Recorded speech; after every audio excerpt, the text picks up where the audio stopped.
Episode number 25 punch power. Antiques గురించి మీకంత knowledge ఎలా వచ్చిందని శ్రావ్య అడగడంతో ఆ ప్రశ్నకు సమాధానం చెప్పాలా వద్దా అని సాగర్ ఒక క్షణం ఆలోచించాడు. ఆ తర్వాత చెప్పడానికే నిర్ణయించుకొని, నేను కొన్ని సంవత్సరాల క్రితం ఒక వ్యక్తిని కలిశాను. అతను నాకు యాంటిక్స్ గురించి చాలా నేర్పించాడు అని చెప్పాడు. ఆ మాట వినగానే శ్రావ్య ఒక్కసారిగా ఎగ్జైట్ అవుతూ, నిజమా? అతని పేరేంటి? ఇప్పుడెక్కడ ఉన్నాడు?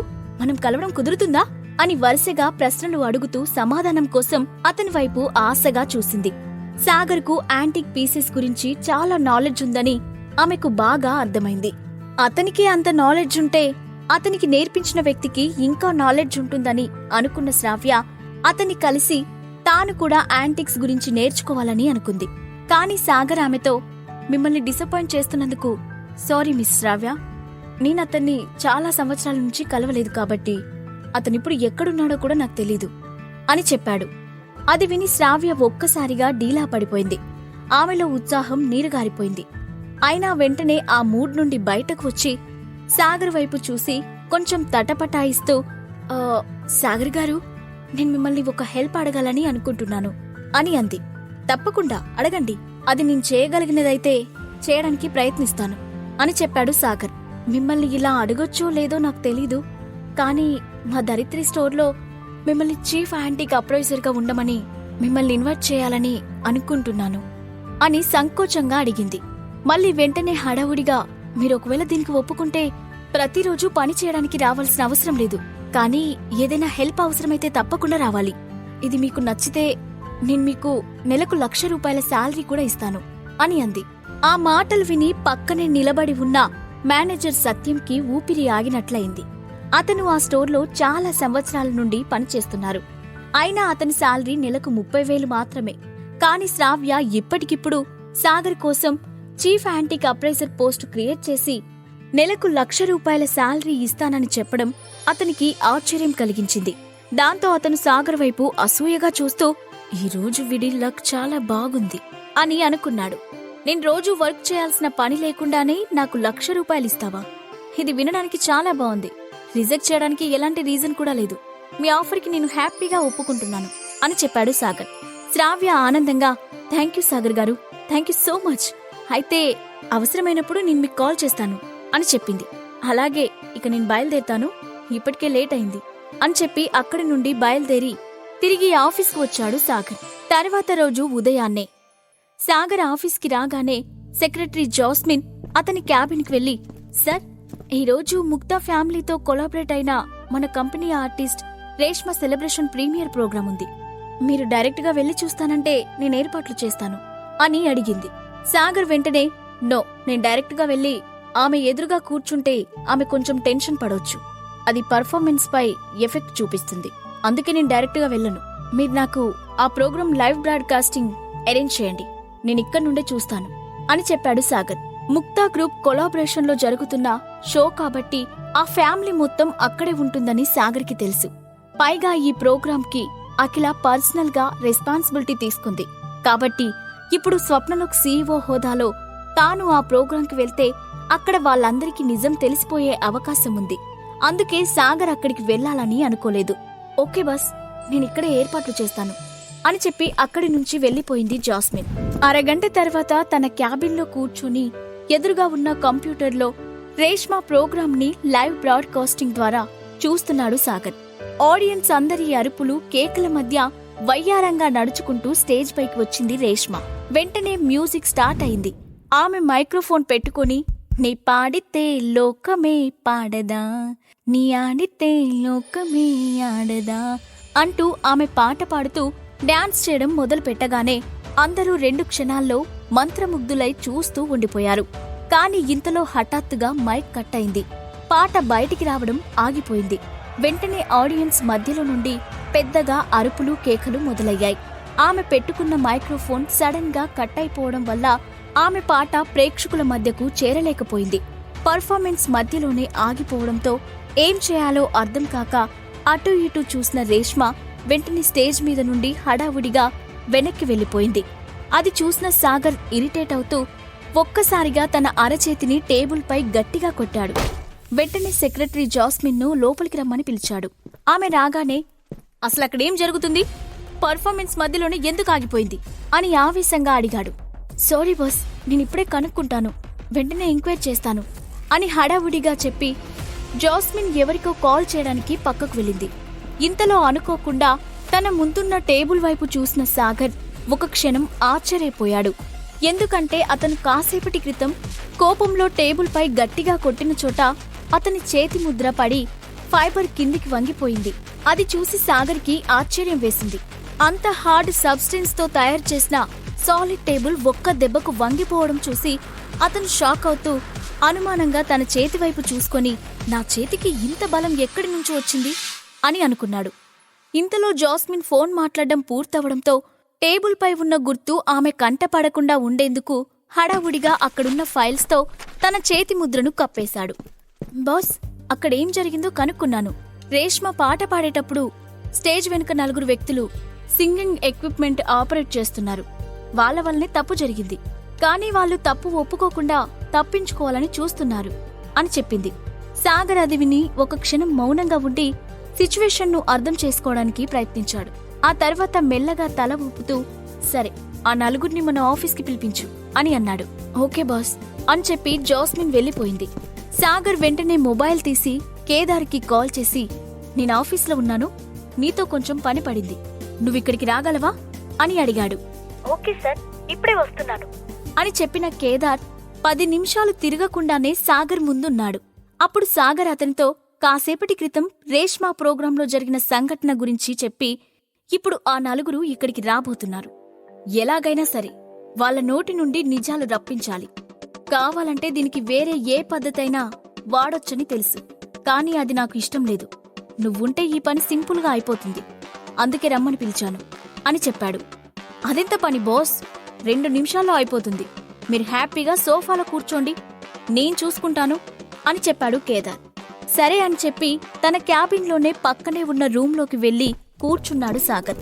ఇక్కడ ఉన్న వ్యక్తులకు పక్క గదిలో ఏం జరుగుతుందో కనిపించదు, కానీ ఆ గదిలో ఉన్న వాళ్లకు ఆఫీస్లో జరిగేదంతా కనిపిస్తూ వినిపిస్తూ ఉండేలా ఆ క్యాబిన్ని డిజైన్ చేశారు. అందుకే సాగర్కు కేదార్ ఉన్న క్యాబిన్లో జరిగేదంతా క్లియర్గా కనబడుతుంది. కేదార్ చైర్లో కూర్చొని సిగార్ వెలిగించుకొని పొగ పీల్చడం మొదలుపెట్టాడు. 2 నిమిషాలు గడిచేటప్పటికి టేబుల్పై ఉన్న ల్యాండ్ లైన్ రింగ్ అయింది. అక్కడే కూర్చున్న కేదార్ ఫోన్ లిఫ్ట్ చేశాడు. అటువైపు నుండి, బాస్, ఆ 4 వ్యక్తులు ఇక్కడికి వచ్చారు, లోపలికి పంపించమంటారా అంటూ జాస్మిన్ గొంతు వినిపించింది. పంపించండి అని మాత్రమే చెప్పి ఫోన్ పెట్టేశాడు కేదార్. అతను ఎక్కువగా మాట్లాడకపోవడం వల్ల తనతో మాట్లాడింది సాగర్ కాదనే విషయాన్ని వెంటనే గుర్తుపట్టలేకపోయింది జాస్మిన్. 2 నిమిషాల్లోనే ఆ క్యాబిన్ డోర్ తలుపు తీసుకుని 4 వ్యక్తులు లోపలికి వచ్చి కేదార్ ముందు చేతులు కట్టుకుని తల వంచుకొని నిలబడ్డారు. కేదార్ కూల్గా చైర్లో వెనక్కి వాలి స్టైల్గా సిగార్ తాగుతూ రింగులుగా పొగను వదిలాడు. ఆ తర్వాత ఆ 4 సూటిగా చూస్తూ, సో పర్ఫార్మెన్స్ జరుగుతున్నప్పుడు ఎక్విప్మెంట్ దగ్గర వర్క్ చేస్తుంది మీ 4 అన్నమాట అని అన్నాడు. వెంటనే ఆ 4 వ్యక్తులు అవును అన్నట్లు తలలు ఊపారు. గుడ్, అయితే ఇది మీరే చెప్పండి, పర్ఫార్మెన్స్ మధ్యలో రేష్మా మైక్రోఫోన్ ఎందుకు ఆగిపోయింది అని అడిగి చేతిలో ఉన్న సిగార్ను ఎదురుగా ఉన్న టేబుల్పై ఉన్న యాష్ట్రేలో రుద్ది వాళ్ల కళ్ళలోకి సూటిగా చూశాడు. ఆ ప్రశ్నకు ఆ 4లో ఒక్కరు కూడా సమాధానం చెప్పకుండా మౌనంగా నిల్చున్నారు. అప్పుడు కేదార్ ఆ ఈజీ చైర్లో అటూ ఇటూ ఊగుతూ, మీరబద్ధం చెప్పాలని ధైర్యం చేయకుండా ఉంటేనే మంచిది. ఒకవేళ ఎవరైనా ఆ ప్రయత్నం చేస్తే ఈ గదిలో నుండి మీరు ప్రాణాలతో బయటకు వెళ్లలేరు అని చెప్పాడు. కాని వాళ్ళ 4 ముఖాల్లో కొంచెం కూడా భయం కనిపించలేదు. అది గమనించిన కేదార్, ఇంతకీ నేనెవరో మీకు తెలిసే ఉంటుంది కదా, కేదార్నాథ్.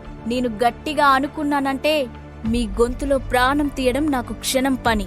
కాబట్టి మీకు ప్రాణాలపై ఆశ ఉంటే 2 నిమిషాల్లో నిజం చెప్పండి, లేదంటే 3వ నిమిషం ఏం జరుగుతుందో నేను చెప్పినా వినడానికి మీరుండరు అంటూ వాళ్ళ కళ్ళలోకి సూటిగా చూశాడు. అప్పటికే కేదార్ పేరు వినగానే ఆ 4లో ఒక వ్యక్తికి వెన్నులో నుంచి వణుకు పుట్టింది. హైదరాబాద్లో కేదార్నాథ్ పేరు వినని వాళ్ళు ఎవరు ఉండరు. ఇండస్ట్రియలిస్ట్ గా మాత్రమే కాకుండా తెర వెనుక అతను చాలా పనులు చేస్తుంటాడని అందరూ చెప్పుకుంటూ ఉంటారు. కాబట్టి అతన్ని ఎదిరించే ధైర్యం ఎవరూ చేయరు. ఆ విషయం బాగా తెలిసిన ఆ వ్యక్తికి తన ఎదురుగా ఉన్నది కేదార్నాథ్ అని తెలియగానే అప్పటిదాకా ఉన్న ధైర్యం ఆవిరైపోయింది.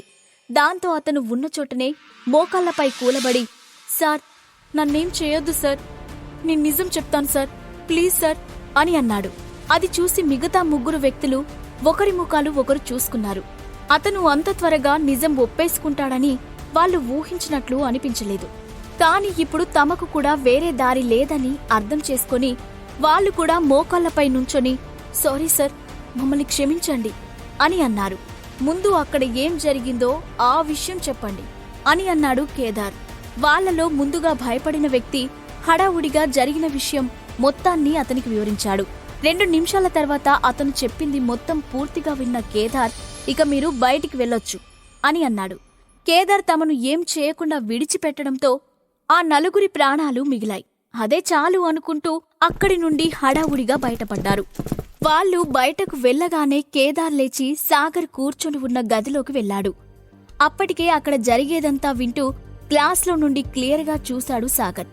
అందుకే కేదార్ తన ఎదురుగా రాగానే అతన్ని చూసి నవ్వుతూ, నీ పేరు ఇంత పాపులర్ అని నాకు తెలియదు కేదార్. నీ పేరు వినగానే ఆ నలుగురు క్షణంలో నిజం ఒప్పుకున్నారంటే నువ్వెంత పెద్ద రౌడీవో తెలుస్తుంది అని ఆట పట్టించాడు.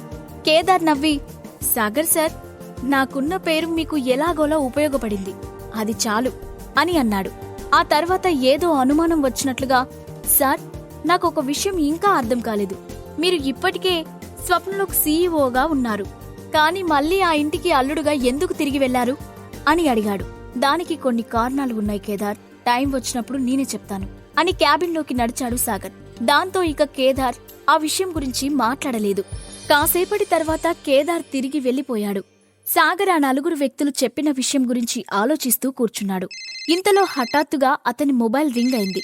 అటువైపు నుండి శైలజ కాల్ చేయడం చూసి వెంటనే కాల్ లిఫ్ట్ చేసి, హలో అత్తయ్య అని అన్నాడు. అసలు నువ్వేమనుకుంటున్నావు? నీ ఇష్టం వచ్చినప్పుడు ఇంటికి వస్తున్నావు, కష్టమైతే రాకుండా ఉండిపోతున్నావు. అసలు ఇక్కడేం జరుగుతుందో తెలుసుకోవా? ముందు నువ్వు ఎక్కడున్నా సరే త్వరగా ఇంటికి రా అని పెద్దగా అరుస్తూనే మాట్లాడింది శైలజ. నిజానికి ఆమెకు సాగర్ ముఖం చూడడం కూడా ఇష్టం లేదు. కాని ఈరోజు ముక్తాదేవి సడన్ గా మీటింగ్ పెట్టి తన విల్లాలో జరగబోయే ఆ మీటింగ్కి అందరూ తప్పకుండా రావాలని ఆర్డర్ పాస్ చేసింది. అందుకే తనకి ఇష్టం లేకపోయినా ఫోన్ చేసి సాగర్ను పిలిపించింది శైలజ. సరే అత్తయ్య, నేను వెంటనే వస్తున్నాను అని చెప్పి ఫోన్ కట్ చేశాడు సాగర్. అంత అర్జెంటుగా ఆమె తనను ఎందుకు రమ్మంటుందో కూడా ఊహించాడు సాగర్. వెంటనే ఏదో ఆలోచించి రేష్మకు కాల్ చేశాడు. తన మొదటి పర్ఫార్మెన్స్ మధ్యలో ఆగిపోవడంతో గదిలో కూర్చొని ఏడుస్తూ ఉంది రేష్మ. అప్పుడే సాగర్ దగ్గర్నుంచి కాల్ రావడం చూసి వెంటనే కళ్ళు తుడుచుకొని భయంగా ఫోన్ లిఫ్ట్ చేసి, హలో సార్, నన్ను క్షమించండి, ఇలా ఎందుకు జరిగిందో నాకు తెలియడం లేదు, ఇందులో నా తప్పేమీ లేదు అని హడావుడిగా చెప్పింది. రేష్మ, నువ్వు క్షమాపణ చెప్పాల్సిన అవసరం లేదు. ఈ విషయంపై ఆల్రెడీ ఎంక్వైరీ జరుగుతుంది, నీకిందులో ఎలాంటి సంబంధం లేదని నాకు తెలుసు అని అన్నాడు సాగర్. ఆ మాట వినగానే ఆమె ఆశ్చర్యంగా, సార్, మీరు చెప్తున్నది నిజమేనా అని అడిగింది. అవును, ఇప్పుడు మీరు ఒక పని చేయాలి. నా సెక్రటరీ జాస్మిన్ మీకు ఒక మెయిల్ చేస్తారు, అందులో మీరేం చేయాలో డీటెయిల్స్ ఉంటాయి, దాన్ని ఫాలో అవ్వండి అని చెప్పి ఫోన్ పెట్టేశాడు. ఆ తర్వాత లేచి నేరుగా ముక్తా ఫ్యామిలీ విల్లాకు చేరుకున్నాడు. అప్పటికే ముక్తా ఫ్యామిలీ మెంబర్స్ అంతా హాల్లో నిలబడి ఉన్నారు. హాల్ మధ్యలో కుర్చీలో కూర్చొని ఉన్న ముక్తాదేవి ముఖంలో దిగులు స్పష్టంగా కనబడుతుంది. ఆ రోజు జరిగిన ప్రీమియం పర్ఫార్మెన్స్ ప్రాజెక్ట్కి ముక్తా గ్రూప్ రెస్పాన్సిబిలిటీ తీసుకుంది. అలాంటి ప్రెస్టీజియస్ ప్రాజెక్ట్లో ప్రాబ్లం రావడం వల్ల స్వప్నలోక్ కంపెనీ ఖచ్చితంగా తమను క్వశ్చన్ చేస్తుంది. అందరూ దాని గురించి ఆలోచిస్తూ టెన్షన్ పడుతున్న సమయంలో అక్కడికి అడుగు పెట్టాడు సాగర్. ముక్తా ఫ్యామిలీ మీట్లో ఏం జరగబోతుంది? రేష్మ ఇస్తున్న పర్ఫార్మెన్స్లో కుట్ర చేసిన అసలు వ్యక్తులు ఎవరు? ఈ ప్రశ్నలకు సమాధానాలు తెలుసుకోవాలంటే నెక్స్ట్ ఎపిసోడ్ వినాల్సిందే.